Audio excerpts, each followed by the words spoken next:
Hi, Shona. Hello, Um, Jack. so we have worked together quite a long time, Hmm. and a couple of years ago now, probably, Yep. we decided, or I tricked you into starting on this project with me. And I think you got the time check right. That was May. May was the first email, sort of saying It was hi. yeah, which was a very vague email, being like, "I've got this book project in mind that will consume us forever." And that was, because before then, I think that you'd been doing your film work, Yes. essentially. Yeah. And we weirdly went out of a couple of years where we just didn't really Couldn't work make it together. work, I don't think. Yeah. Yeah. But I don't know, like, for no reason. No. No. And then we went on a run of making nice things. Yeah. And then I brought AS Fan to you. Yeah. Which has been. It's brilliant. It's really evolved in its own way, which I really liked. That it became bigger and bigger. It was meant to be pictures, ended up being a film. It ended up being a touring Yeah. exhibition. And God knows where it's going next. Let's stick a book. And yeah, and I for me, why I partly wanted to do this conversation is because we haven't really heard from you, and there's been a lot of me gabbing on, and not much from your side, and not much about the process. There's been a little bit, Yeah. but so we thought it'd be nice just to go through it and show the books and show the drawings and kind of how it all kind of came together. Yeah. Yeah. Yeah. So we're Nice. here. Hello. But yeah. So I think the first time I came to the studio, we talked about it, and I think we just instantly were both like writing lists. I think that was almost the first bit. Yeah, trying to get the animals, and not the obvious animals. That was the thing. It wasn't A is for, I don't know. I mean, A is for ant is obvious. Yeah, but then they got progressively harder. Actually, funny enough, I remember feeling quite intimidated because I was quite rubbish at that bit. Like I couldn't think of any animals that started with any name at all or any letter. So I felt like I was really bad at that process. You were quite good at that, I remember. It is one of my nerdy skills. Okay. Yeah. So that's something to do with Boggle. Because you practice Boggle. No. I used to collect animal books and read animal books and was upset. And like, it was like the era where you could I remember having this big binder, and it's so nerdy. You got given like a little animal. You got 3 a week or like 3 a month. They sent you these like informative like about the animal's habitat, what they like, and it was, and you built Like up this a little like magazine this almost. really like incredibly geeky binder of animal facts. Okay. There was that, and then but I always loved the books where it's like, this is all the animals, this is everyone you could possibly try and remember, and then just I was on a back step then, I think, yeah. You probably were a lot cooler at my age. I was not. I was just not as organised. But I mean, we were trying to find where I think, well, I mean, I might cut to this, but this was like the first, I think that's after our first, maybe, I figure this is probably second or third meeting. Yeah, I mean, you don't normally do your sketches like this quite soon, quite early on. You have them quite quickly. Yes. And it's always amazing how they have very little information in them, but actually they end up being everything. I always look back at them and think like it's there, even in like a few lines, but actually it's really hard to often have to feel like I have to interpret your sketches, otherwise I can't see the physicality of them, because they're almost like finished illustrations. They're beautiful, but I can't see how they become a picture yet. No, they're very, very, I mean, if we want, we can do like a bit of like classic comparison. Have you got your frog one? Oh, I don't think, here it is. So you'll really see the difference when you get someone wonderful like Shona involved. So, I mean... It's essentially exactly the same. Out the way. Yeah. No, I mean, it's a little different. But I suppose mine is for use. I have to talk my team through it to find materials, and how do we make that? Do we buy a jumper, or do we have to make the jumper, or can the feet be made out of flippers, or do we have to make the feet, properly? Yes. So actually it's more a communication tool that I used to really not do detailed drawings because I used to feel embarrassed showing them, and then realised they're just super, super useful. But why would you feel why were you embarrassed to show them? Well, I suppose I didn't. I suppose I got better at them. They used to be really.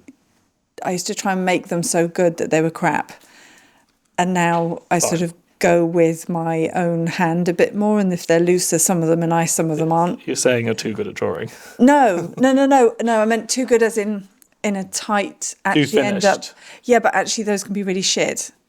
It's like it's not. No, it's not that they're too good. It's more that they become stiff or boring, or they have no animation, or nothing's left to your imagination. Yeah. My idea of good is actually artistic as opposed to detailed, kind of. I mean, we ended up kind of here. It's pretty close. Yeah. And I think there was a lot of them where we kind of settled on it quite early. Yeah. And kind of were like, yeah, that makes sense. And like the bike helmet.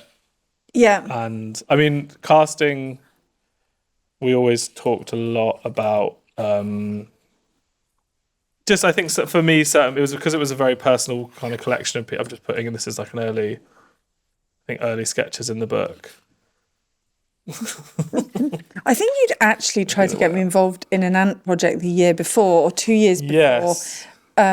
So I think obviously that obsession had started earlier. Well, my session was always based around Ian a bit, who plays the ant. So I've told the story, but I took Ian on holiday with me. Yeah. Dressed as an ant. Well, no, we dressed him up. But I had always wanted to make this project, but I think before I tried to make it, and it was going to be, each one was going to be like a little magazine, and I was going to do it once a year as my like fun project for me. And then obviously, as Agnes pointed out, that would take 26 years to do them all. True. And by then I'd be bored. And obviously that's kind of one of the things that would just kind of take forever. So even though it was good to start that project then, I think once we kind of chatted, and I think the thing you always realise is if you try and do something over a long time, it also costs more money. Yeah. It also, it's maybe less, I mean, there's a greater randomness to it, but there's less consistency. And I think the really nice thing about the project, I think we should probably start showing the project a bit, is that, it feels like a whole. It feels like it makes sense as a, excuse me? Yeah, I think it could have been tempting to, I think we did talk about maybe breaking off a few letters and shooting some and then taking a break. And you were quite adamant about going, no, let's just go for the whole thing. I think it's nice because the energy often in the work you're doing, whether that is in the costumes or the styling or working out where we're going or the set or the casting, sometimes a bit of pressure means you take sort of faster leaps of faith that often are the things that are absolutely the best bit that you haven't overthought. 100%. And I think that's why it worked, and it meant that we threw some of the bits of the costumes together because we couldn't ever finish them all together. Yeah. Space-wise, just having 20... Are there 24 or 26? Well, it was just shy of it. I can't remember how many in an alphabet. Well, no, it's 26, obviously 26 letters, but only, I guess, some of them are represented by animals or... Yes. So or just a portrait. It was over 20. So it was a massive, undertaking. Yeah. And I guess when I first approached Shona, I definitely, in my head, it was just going to be a book. But I think there was something to, the cost of what that means. Yeah. And also, and as someone, when you're self-funding a project, you need to get, obviously, as much out of it as possible. But also, I think even when you were testing in the studio and seeing your kind of team dressed up, it was already funny. Yeah. It was already making me laugh. And I was like, well, pictures can be funny, but movement is inherently adds way more to it. And I think it allowed each of the people we were working with to then give a bit more of their own character. Because I think in my head, Ian, when he was the ant, Ian's quite frenetic and he's very animated.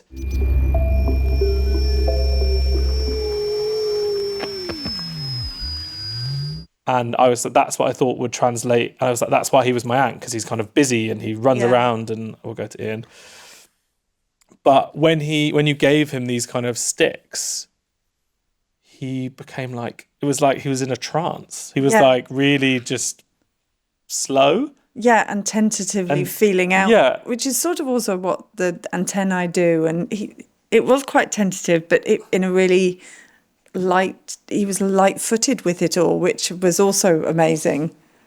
And it made it like kind of more humorous, but also sadder. He's kind of like the last ant in my own head a bit, like, because obviously usually you'd see ants and there's thousands of them and they're all together, and like just having one and it be him, and it kind of the movement and the kind of tentative he'd like poke around, and just one seeing him like focus and slow was really different. And then I think like obviously we'd already decided we were going to do motion by then, but I think when we first did Ian, I don't know if he was the first one we shot, but he was definitely one of the early ones. Yeah, he was. I think I was suddenly like, okay, yeah, this makes sense. Yeah. And like now for me, like I love the pictures, but I do think the film almost like is better at kind of selling the idea of what we were going for, which I guess I should have, for people who don't know about the project, it's a children's alphabet kind of transformed through our eyes into something a bit more surreal, a bit more creepy, but still appropriate for children and kind of anyone to kind of come into it. And the nice thing about the alphabet is there's such a strong structure. Yeah. Like thankfully, like even with the layout, I was like, that's kind of one of the things that, I mean, so we worked with Matt Willey to do the design and all the like the fonts, and that process. That's just set in stone. No, because we went, too many decisions with that. The order of this would have been, horrific, I think. And it's funny, when I look at like the first list, I think there's some things that were like, it was always going to be an ant. Yeah. I know we said if I look at the list, I think this is one of our first lists. Maybe I have an even earlier one.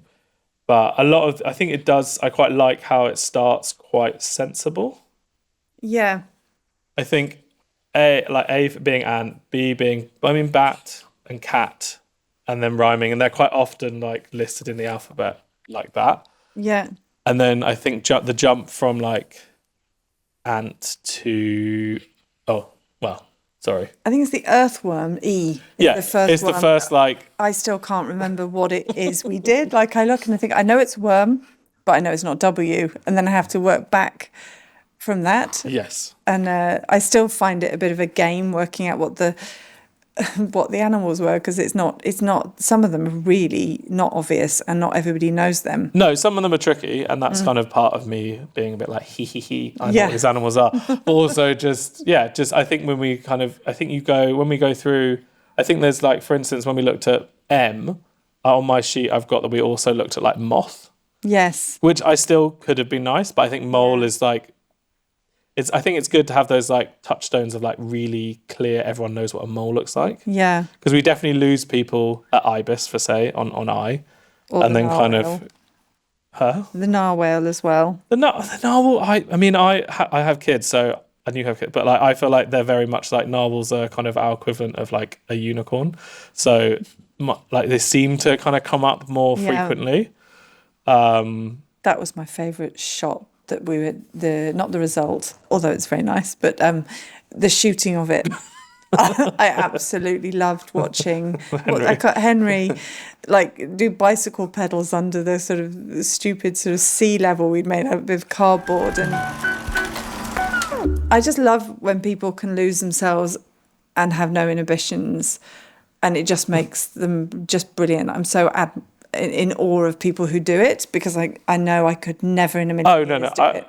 If I was in my skimpy pants wearing a narwhal horn in front of about 6-7 people, I don't think I would have been as... And it was in January, it was pretty cold outside. Yes. We were outside. For context, Henry is a very, very old friend and old housemate, and who was the best man at our wedding. And I feel like he was due a little bit of punishment for... So... I also knew that he would enjoy it, and I think your early sketch we looked at going to like the sea or like a lake. Yeah.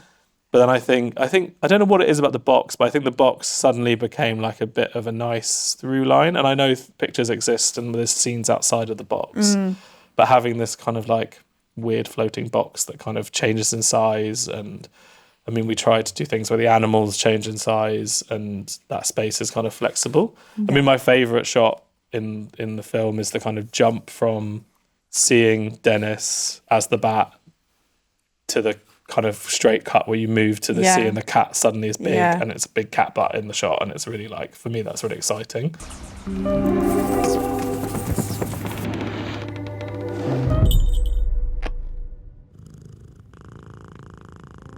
I love the hedgehog when he, in the film, especially when the little sort of dollop of snot, and he's in the very tiny box, which we didn't use. I think we did it for the praying mantis and something else, but I loved that. I loved that play on scale. It just looks enormous. Yes. Because to me, somehow the box was scaled up exactly to the. We had three sizes, that one, a middle one, and a big one, but they were proportionally the same. So that really appeals to me.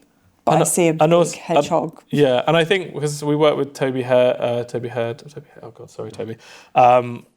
And so Toby, with the sound design, like the decisions he made to like make this, that, I mean, our hedgehog was very well looked after, but had a runny nose during the performance.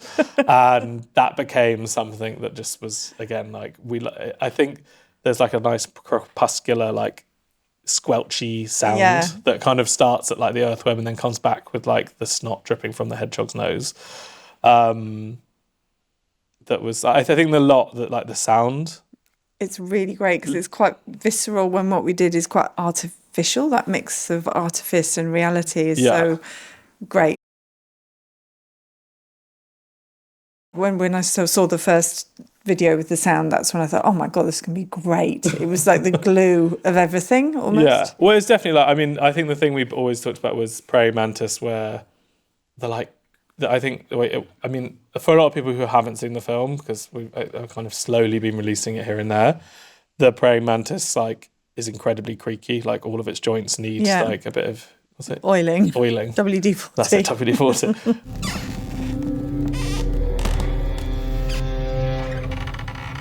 And I just think that's the really fun thing about, I think with pictures it can be quite singular. Sometimes the vision, or like obviously Shona and I collaborating.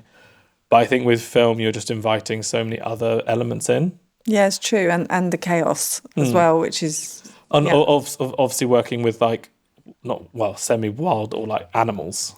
Yeah. You can't control it. They often just don't do. Other than the cat, who did do exactly what it was told. I mean, Tipex was fabulous. No, I think it's a he. Literally was probably one of the most professional actors I've ever worked with. Yeah, definitely. But no, it was, I mean, a lot of... I think it's funny because originally, I don't know if we have it here, we had, I think this was the original sketch I did for Kat. So it was going to be a person, and it was going to be my friend Kat, and this was like the first kind of early start to it.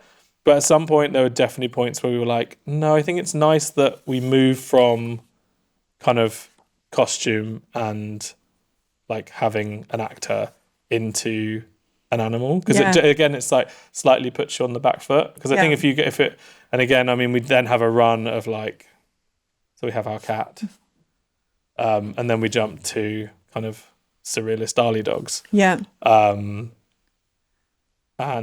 I don't know, I like that jumping in and kind of having these points where, and then we went back to kind of, this is where it starts to get tricky with. I mean, this is one of, I think I love this. Just like that, yeah. Just like the kind of gross old eiderdowns making something, because it's kind of really soft and like, I don't know. I think it's funny you think the eiderdowns are gross. I look at them and think they look really cozy, but it was a way of making something yucky a bit not yucky, because they're always sort of so glistening and sticky worms. Yeah. I'm not loving You're worms. Not loving worms. No.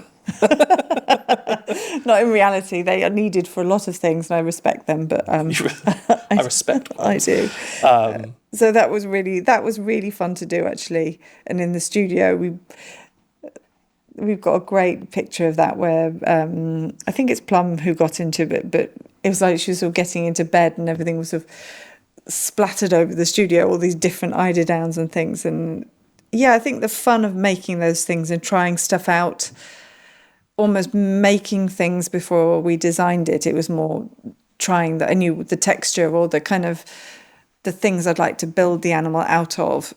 And actually, that's why working with you is so nice, that I can show you the work in progress pictures, and you know which parts of it you like or don't, and you can also see past the fact that they're not ready or refined. Yeah. And it can build on that, or you respond, or sometimes you're like, I like that without it being finished, and that's such a nice way to work for me and my team, that it can move and change even when you're making the stuff. I think that's also the nice thing, is that I think in some ways we are quite like, we're different in that I think I think I'm always asking you to take things off. Yes. Often. Yeah, and I think sometimes it's like, how can we distill each of these things to like its simplest the form? minimal. Yeah.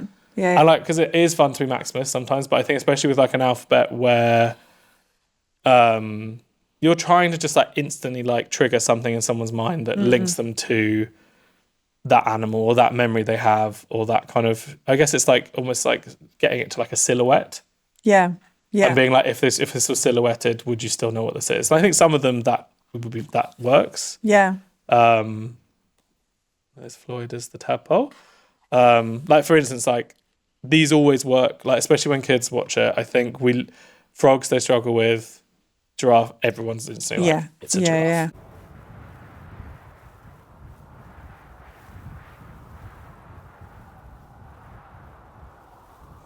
No, that was great. I loved that one. They laugh at that in the when you showed the film. Was that the first one they laughed at? I think. No, I mean I can't remember. Earthworm gets like an ooh. Yeah. And then like some people, I think the dog growing bigger and kind of having long legs. Yeah. You don't see the transition in the book. You just see the kind of long leg dog. That's the first like. It's really nice just to keep, especially with kind of our audience focused on not specifically for children, but like very much heavily like as something that kids can watch and kind of be an introduction into like surrealism and like slightly different ways of like approaching things that they know really well.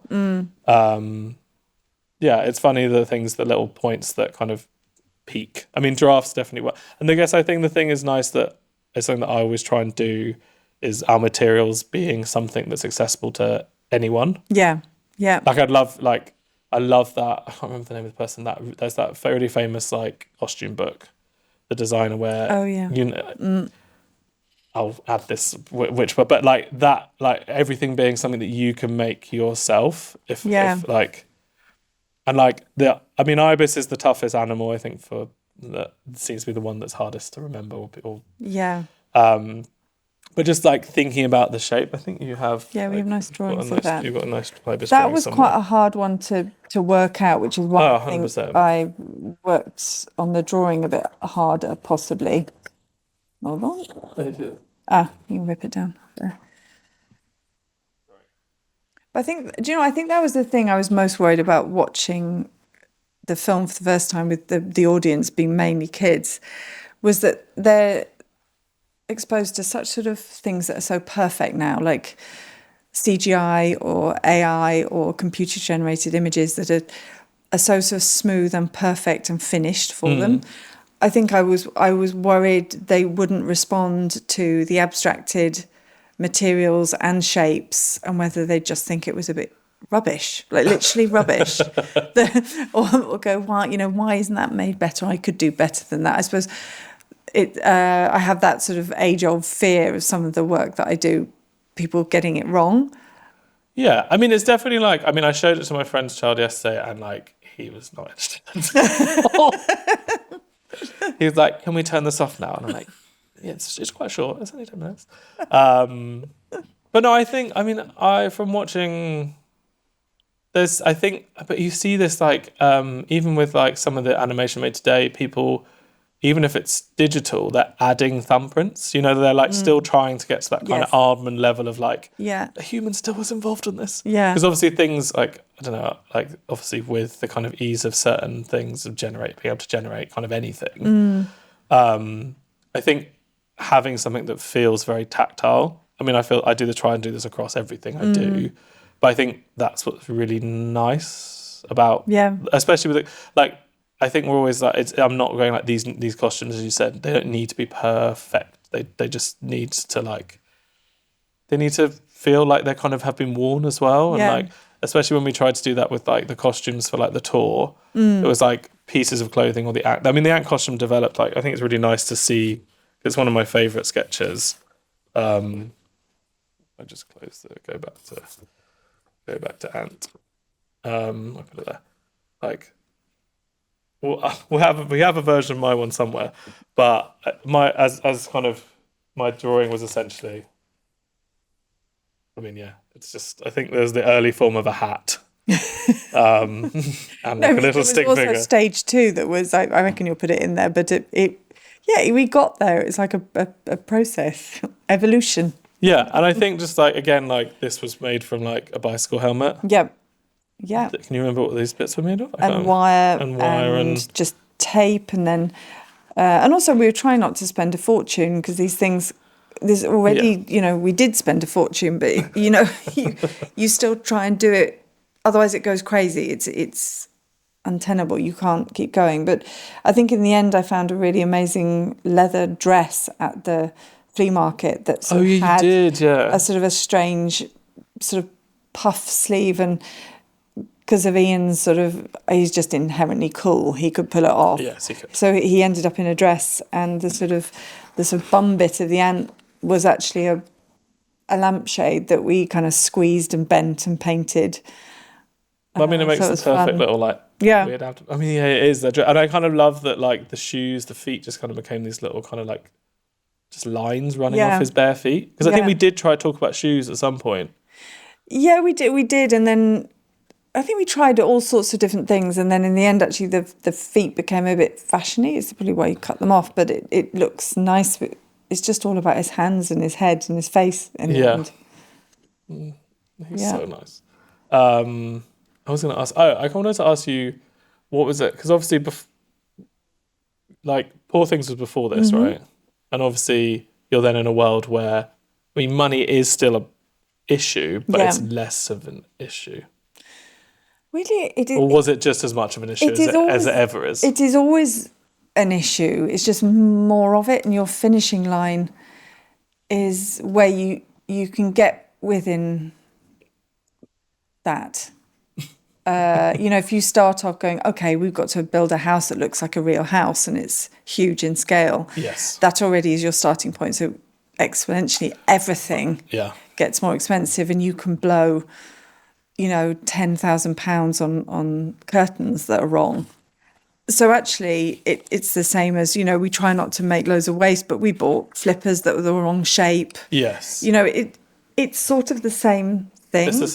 It's the same thing, but the creative solutions that you can find when you do lower budget things, and especially this sort of low, like when it's really sort of handcrafted, I think often those are the best creative choices, because they're not a choice, they sort of are forced onto you, but it's quite brave, and I really like that, and it's something that I sort of started off my career making stuff out of just paper. That's how I started, and I really like going back to that to see if I can still do it, and it only works with people like yourself or Tim Walker, who trust me and trust that what I'm thinking or my vision has some grounding in insanity, or that possibly I'm talking about something that might work.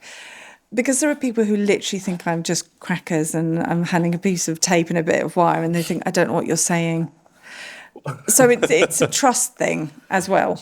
Yeah, I guess there is an element of trust, but also I think we're always like, it's another layer for me of like the creativity and the like vision of what we're doing.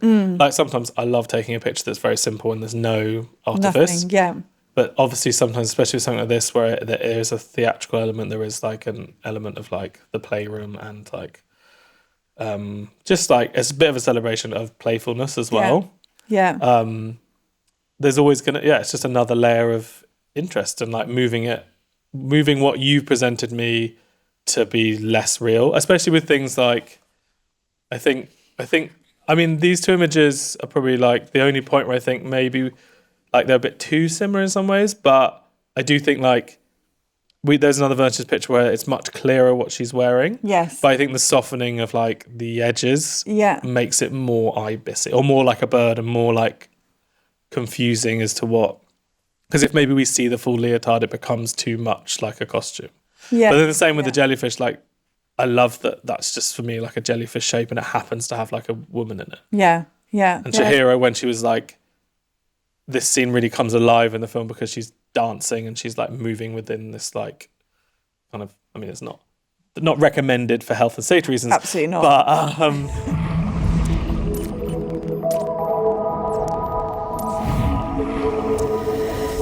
that costume cost all of, I think those dust sheets are £4 and a bit of sellotape. But that's also comes from when we tried that in the studio. That also comes from you going, oh, that does look good, great. Yes.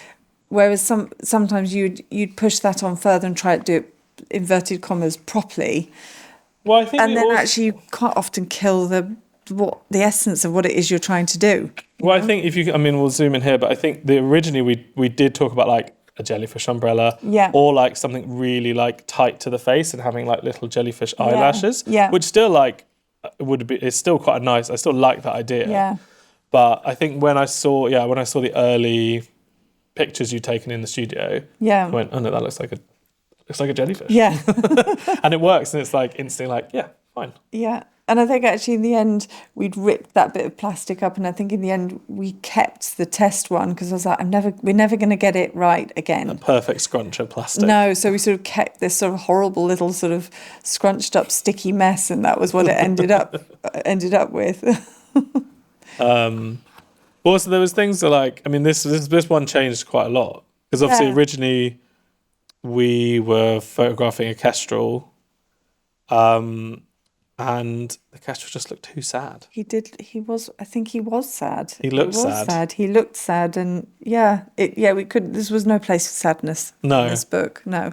And like, I'll get the other version of Kiwi out.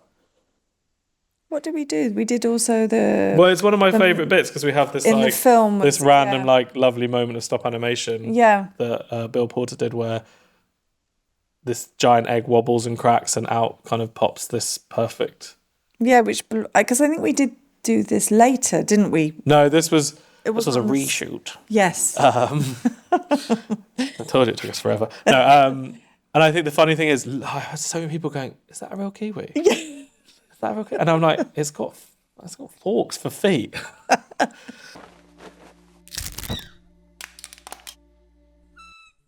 But I think it is nice is that it's that right level of like potentially real, but also like if you dive down into it, it's clearly not. Yeah. So this like for introduction, this is like the children's size version of the book, which has like different pictures to the other one. And this is again a day where we then did the whole alphabet in kind of miniature in size, and it kind of appears at the end of the film. But again, I mean, this is a very basic joke that makes me laugh. Yes. Like that's kind of the reason why it's in there. Like it's not subtle, but it's just there's something about eyes on a kiwi and it being the same word as a kiwi that's funny to me. And also those little black eyes always remind me of like he's cuter than the penguin in Wallace and Gromit, but it's those like little black eyes that are made from pins. And I think you just again where you were like, what about this? And I'm like, yes. That's funny. we tried sort of googly eyes and things, and it was too, I don't know, goes too far. No, this is the right level of. No, he was good. And he's incredibly cute. Yeah. Well, Shona, you've seen this very briefly before, but this is the way the special edition of Ant all comes together, which is just a nice way to see all the things together. To do a bit of boring Helions press stuff, like there's two versions of the book and they're both different. I think this is going to be being quite honest now, as learning to be a publisher has been incredibly hard. And I feel like a lot of my mistakes were made with this book. Not that I don't love it, but I think now in retrospect, don't make white books, don't make heavy books, don't make this size of book. Because obviously it's suddenly, when you're involved in like the shipping and the production and all the postage, it's suddenly just like, yeah, it's expensive. Also, literally, shops don't have shelves big enough. Do you know if you found this out? I made a big book once and nobody bought it because it wouldn't fit in the shelf. It didn't fit in the shelves. Yeah, it definitely doesn't fit in the shelf. Yeah. But hence why like it's nice to have. I mean, I still love it, and I know that for a lot of people that's the version they go for. Yeah. Me, like I really love the smaller version that's meant to be more kid friendly, because I just wanted to make something that, because this is too unwieldy for a child to kind of happen. I mean, they could flip through it on a table, but I really liked the idea of having something that's like travel size. And within this one, like there's an opening kind of, I mean, the addition of stickers is always fun. So we worked with Hattie Staniforth, who did all the illustrations for the credits, and they're just such beautiful illustrations that kind of really like sum up kind of, I mean, it's a nice to have like a third version. Yeah. So we've sketched it. Yeah. Hattie then did her versions, and like some of them I just think are so specifically correct to the kind of characters of the animals. Yeah. So with the kids version, like I love having a book that you can kind of interact and find with the animals, and you can stick them in the certain places, and there's this kind of like beginning bit that kind of is just like an alphabet of encouraging ways to kind of mess with the book. And it's on newsprint, so it's very easy to draw on. And then one of the things I think both Shona and I really loved is when we did the kind of tour after the performance and after the projection of the film, we did illustration workshops. So you'd have kind of kids coming in and like we gave them both versions of the book to kind of like improve, let's say, and you'd get these amazing versions that almost kind of lifted certain pictures or made that like they were just. I mean, that's the really exciting thing about working with children, is that you just get this like randomness. Yeah. And like there's no like pretension or overthought. I mean, some kids literally would just like colour in the whole thing black, but then some of them would kind of trace like a really like beautiful little outline around something, or no, and like I don't know. I think Matt and I also were braver with the layout. Like I kind of like that we're closer and the letters feel bigger and it's more like textural, and then we had a bit more space to kind of maybe include like, we talked about these pages as like really good drawing pages and like space to kind of explore. Yeah, it's not as presented. It's more like I suppose like a workbook, or it feels a little bit more like the film. It has the energy or something of the film, which is maybe why you prefer it. I don't know. And it's faster to look through. You move faster through a book like this. You don't give it the kind of ceremony. And also you can kind of separate out the sheets, and you could like cut it up, or just, I mean, my instinct with something like this is that I want to finish the dog's body. I want to like give her funny little legs and feet and kind of come across there. Yeah. It's a nice epitaph for Radish. I was thinking, I don't know what I'd want to do with that. I think I'm too square. I don't deface books. Well, we'll have to do a Shona Heath version where she kind of goes across the books. You wanted to ask about casting. Yes, because I was always surprised by your casting, and it was, I suppose, mismatched, which I found really interesting. Sometimes the people really did. I was like, I can really see why you chose that person as a tortoise. Or, I was going to say, are you talking about Alex? Are you talking about Jin? And then sometimes I thought, I'm surprised by that. But then, and especially like the vulture, and I can't remember the wonderful person, Amber, who was a vulture, and you always think of vultures as sort of evil and dark and kind of, and she was so serene and calm, and we shot her with a wind machine and this sort of different energy. I sort of had a completely different feeling about vultures after this, because, well, she was just such an incredible model and person. And I suddenly realised how judgmental I'd been on vultures. They're no different from humans. They're just eating stuff as well. I mean, no, I actually saw one I saw one in a zoo recently, and they're quite frightening. They have that rep for a reason. Well, because they're carrion birds and they're around for the clean up corpses. So it's not the best job. Yeah. It's kind of like this, like the Undertaker of like you'd still have the same idea of Yes. if you're I don't know, if you were dating an Undertaker, people would be like, oh, what's that like? Interesting. Interesting career. No, I mean, we always talked about. I think there's some people that were very formed in my head. So Ian was always going to be Ant. Yeah. But then I think as we went through, I guess basically the cast is people I've worked with and collaborated with over the years who I've had a very like great experience with, or their friends or family who I kind of who I've always been like. So for instance, Jin or Alex, who was always the tortoise because he's tortoisey. And then I guess it's nice to, the two kind of animals that maybe have negative connotations, like the vulture and the bat, are two incredibly angelic people who are kind of really just, I don't know, Dennis, who plays the bat, is just a wonderful, very kind of serenely graceful person. Yeah. And I like there was a little bit of like a kind of a little clash between that and him, and like him being this kind of dark creature. I mean, I love this because essentially it's like an umbrella, right? It's like two gigantic umbrellas kind of stitched together. Yeah. And it's funny, I have still versions of this picture, and these are the ones that kind of came through stills from the film, because I think there was something about the movement that made it more bat-like. When he was like a stationary picture, it didn't have that same kind of energy. No. That kind of skittering like bat noisiness. Yeah. And then I'm trying to think who else is in here. And the ladybirds as well was a friend and her daughter, and the kind of sort of busy sort of energy they had between them was really Amy and brilliant. Forrest.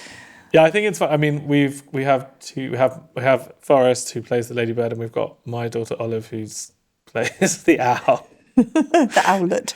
Who, I mean, just would not wear the costume at all. No. It was I think she must have been about 2 or 3. Yeah, she wasn't into it. She just was not. No, but it was really good, and it makes. And I mean, it's hilarious because Aggie was really pregnant with Selma, and we ended up putting Olive in here just because there's something really funny about this little owlet in tights, and you trying to like get this mask on her face, and this being like, absolutely not, this is not going to happen, and then having kind of like a heavily pregnant, probably quite annoyed that she's been standing outside in the garden. It was cold, draped in Alberts. It's really, I have where I live now, there's a barn owl that is at the end of the garden, and it's so like they're such amazing creatures. But I love we have this kind of heavily pregnant, quite annoyed owl. Yeah. But it's really nice just to kind of bring, like, before I've done projects where I brought family in, or like for instance Jenny, who I've known for quite a few years, and just she's not really like She's not like that particularly. She's not very moly. She's very like warm and friendly, and but made a fantastic mole. Yeah, she did. That's one of my favourites as well. Like the way she comes out of this like heap of earth. I think it was black. It was black wrap. It was black wrap plastic, kind of metal. Right? Yeah, and it was really crunchy and kind of. But like, I mean, I think really early on we were like, it needs to be oven gloves. Yeah, I think that was just a very early on point. We're like, yeah, oven gloves. And there's a nice picture where, because they're pink and it really like worked, but the nose is so funny as well. Yeah, and it was really a bit too tight, which I actually really loved. Yeah, I mean, you can see it kind of cutting across her face. I mean, she's very patient with us, but and it was really nice on the evening. Her daughter, she couldn't come, and she sent her daughter on her behalf to the Ant Van showing. Yeah, and she'd sort of come with a message for me and from her mum, just saying what a fantastic day she'd had and how much she loved it.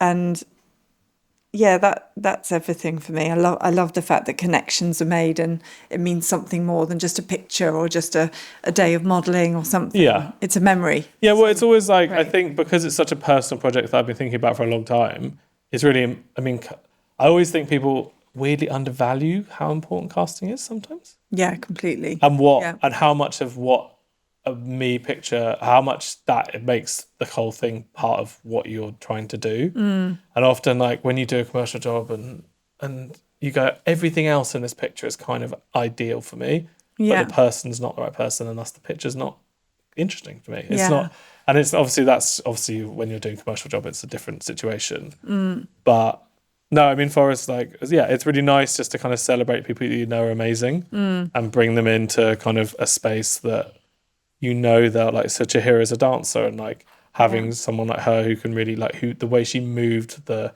plastic fabric was really amazing. Yeah. And like completely lifted it and transformed it and made it something that could have been funny and was funny in studio to something that actually we all kind of stood and were like, oh, bloody hell, that was great. It was very, very beautiful and mesmerising to watch. It really was. Because it was all made, I mean, we shot outside, we shot at this kind of art centre that I used to live next to called Chats Palace. And I think we did 4 days? Yeah. No, maybe 3-day shoot. 3 days there, and then then we did 1 day prep, and then we did a pickup day here in your studio to kind of fill in the gaps and replace the Kestrel. Yeah. But and it's not the zoo. And do the zoo. Yeah. Which I love the zoo. I love that. I love how epic it is when in the film I get quite emotional at that bit because it's like look at all the blooming work we've done. But I just love the way that there were sort of toys and there were pictures that we hadn't used and there were other representations, and it's like sort of it was like a sort of desolate playground. I loved it, and it looked really epic. The scale of the project, even though the pictures they feel like portraits, it was really epic. The amount that we did was epic. It was. It's kind of deeply intimate, but also kind of like a scope, even though we're on quite a small scale, I guess. I know. I mean, I love that. So in the film, we kind of come across the table. Almost, I mean, it was this table that we're on. This table, yeah. and it is a bit like, oh, this is we're inside the minds of these two people who've been making this thing. Yeah. And it was fun. So like, I mean, we didn't have these kind of ants, but we switched out. I don't know, the vulture became a plastic vulture. Yeah. The cat suddenly is doubles in size and it's red. And I think we put boots on. I have all sorts of rubbish in my studio that I think some animals had some little doll boots on and mini chairs and all sorts of things. Yeah. And again, it becomes like a bit of like, where's Wally? It's like, because they're all there and it's like, can you spot them all? Like, where's the urchin hiding? And all these kind of like, I think that's also a costume that is amazing. The urchin one. I get so many people talking about it. I mean, to be honest, I love I think there's like a flourish from you at the end where we see all like these really amazing. The flourish, the yak was desperate. That was desperate. The moment of the yak was desperate. It was really cold. We had about an hour left.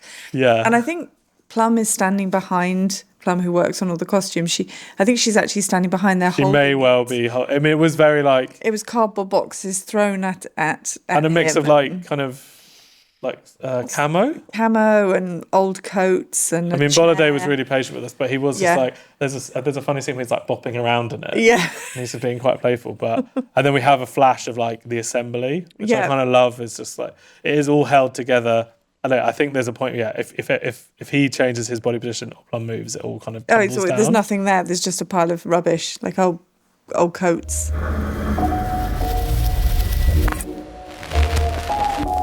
But I love it because it is just made again. Like I think this one's so like. That was fun. I think we bought an old leather football because I wanted to see the football, and we sort of opened up the leather and took a couple of the sort of hexagons out. And then in the end, actually, we covered it all completely in a mix of sort of grasses and things that I buy off Ridley Road Market. But I think starting off as something else is often a fun way to start. Like it's a football. Yeah. It's not, you don't get a proper skull cap made up. I like starting with things that are sort of halfway there because then you can concentrate on the things that you're really going to see, like all the spikes and stuff. Yeah. But, and what are the? I mean, I can't even remember what the spikes are. The spikes are on the Ridley Road Market. They're like a bundle of grasses, I suppose, that are used as a very basic sweeping brush, and they're quite sort of stiff. So we use those because they look they look organic, and I guess they are organic. They're from a grass, and we sprayed them up black, and that was good.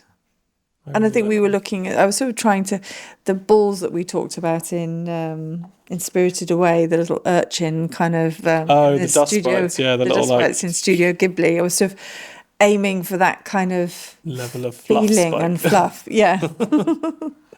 Also, again, it's just like this is quintessential to the project. It's like these metal disposable plates making a turtle shell, tortoise shell. And again, like that gets another layer with Toby, where it's like the creaking noise on the like, and this kind of, Yeah. I don't know. Yeah. No, it's really fun. It's really fun that that those things make it through as well. Because sometimes I think, oh, maybe we can paint them or turn them into the shell, make it more shellish. Yeah. But it's nice No, that they can stay. Yeah, as because I they think are. if you paint it, there's something about that becomes, I don't know what it is, but it becomes like it's that step too far. It's Yeah. like, no, actually, this tells Yeah. us the story. Yeah.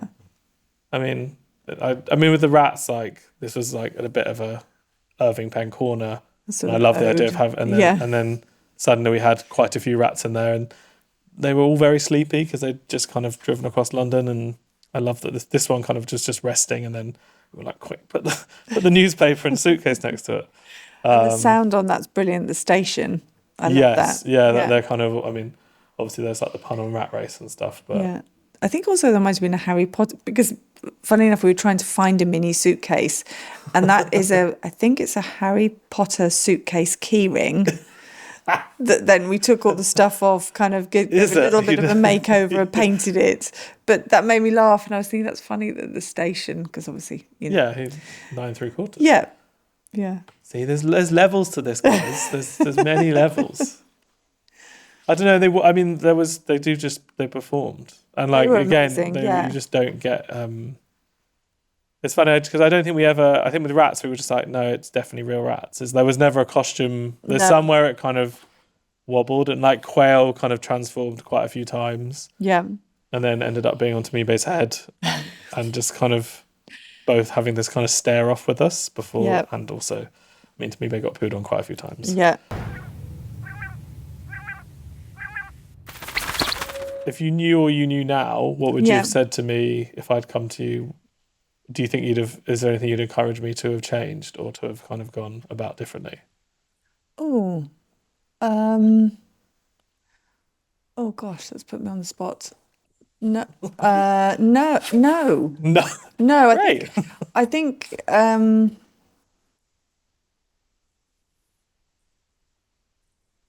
No, I think it's more. I would encourage myself to do a couple of things differently, but no, where you came from was exemplary.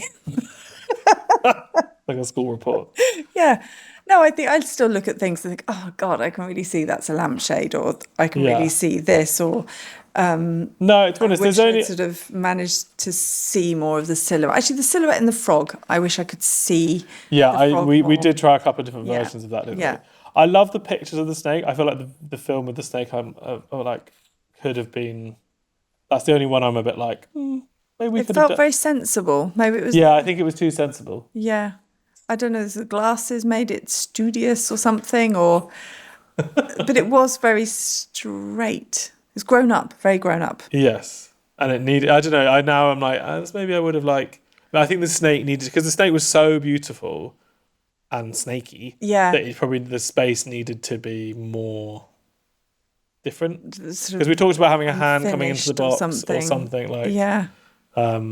I mean, I really like this picture because Yeah. also there's an S in the picture, which feels like Yeah. you're getting double points. Yeah. And I like the headless snake that kind of wraps around itself. Yeah.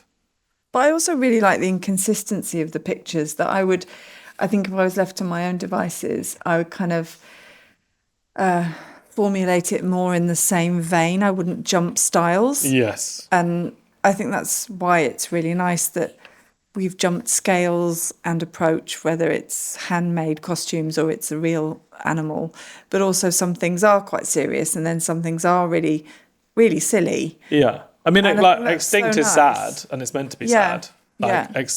we looked at lots of X-based animals. There's some Yeah. fish, there's the Mexican dogs, but there's nothing that. And then obviously I quite like dinosaurs, so there was always going to be a dinosaur moment. And I just think there's something about, and this shape was made after the actors had moved out, and it was the kind of, I don't know, it was really. That was difficult to set up. Oh no, it was a I nightmare was set a bit up. disappointing. I was a bit disappointed this wasn't in there, actually, the picture with the people's legs, because I loved it. But it was just brilliant. I think you're unafraid to drop things. I like to show all the things, all the effort that's been done. But I think you get it in the film. You get the full scale and you get the walkie and you get the but there was something that because I did try that version, but for some reason the lighting was nicer on the spikes and the sad head. Just I think it's nice because obviously, not to get all gloomy, but the most animals in the world are suffering from kind of extinction crisis, and it's not like this is a dinosaur, but it could quite easily be a load of other animals like a rhino skeletons. I don't know. There's dodo or But no, I think I don't know. Really. And Salwa, who is one of the people working on the costumes, she had to go to hospital during this because she literally placed a pair of scissors through her finger. Yes, that was our only bloodshed. That was the only person harmed during I remember coming in film. and the pair of scissors were still sort of wedged into one of the scales. They were. Yeah. Quite a lot of blood. But she was the only person harmed on this shoot. I think that's probably is it. Yeah, it's like a sort of a never-ending story. Yeah, and it's obviously what isn't represented here is the tour and the designing of the ant bus and all that stuff. But I think the thing is about the project is I don't think it's hopefully it's a bit of a living project. Yeah, it's not finished and put away. No, I think it shouldn't be. As much as I would like it to be neatly finished, there's something nice that. I hissed like a snake then for some reason. There's something nice about the fact that most people still haven't seen the film. Lots of people have seen the pictures. We've kind of, and it will screen again. It will hopefully tour again at some point because there's something really nice about presenting it to people, and especially trying to get it into spaces that people don't expect to see it. So the last performance of the Ant Van was up by Southgar, which is kind of between Middlesbrough and Newcastle, and we performed it for some of my family who were there, and then a random group of dog walkers and a family that we collared who were there to go for a walk on the beach. And they came and sat and watched it on the van, and it's really nice that just hopefully it can be in more unexpected places so that more kind of kids can see it. I mean, there's there's loads of funding for the arts has been dramatically cut over the last 20 years. So I don't know, it'd be nice to still kind of forge it and push it into spaces that so that kids see it.